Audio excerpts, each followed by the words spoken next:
This is the explanation of my seventh argument in my video, A Brief Argument for Christianity. The argument goes as follows. All things cause effects in accordance with the forms they possess. That which has existence in itself causes the existence of all things.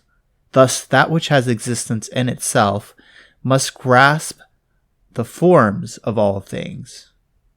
For premise 1, you have to realize that there are certain ways that things tend to act. Cats tend to meow, dogs tend to bark, eyes tend to see, etc. And not only do things tend to act in certain ways, they tend to behave in ways that reveal what they are. The only reason we know what a thing is because of the way it acts on us. If we hear a cat meow, for example, we immediately jump to the conclusion that we are hearing a cat and not a dog. This is the basis of science and the basis of all of our knowledge of what things are. Now, what this proves is that things behave in a way that isn't random, that is consistent with what they are, at least normally. To put it another way, the activity of things is limited. Now, that limitation we call form, matter, or essence, as we discussed in the previous video. Form is what we call the limitation of a creature with respect to what it is, a cat. Matter is what we call limitation with respect to the particular manifestations of this form, this cat rather than another cat. And essence is matter and form considered as a unity.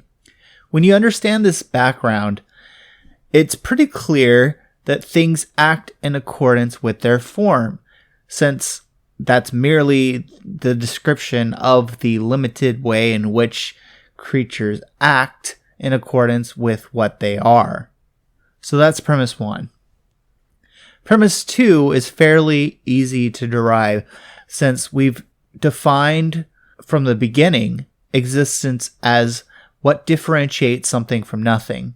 We proved in argument 3 that what has existence in itself, God, is identical to existence, and in argument 4 that God is one. It follows that God is what distinguishes everything from nothing.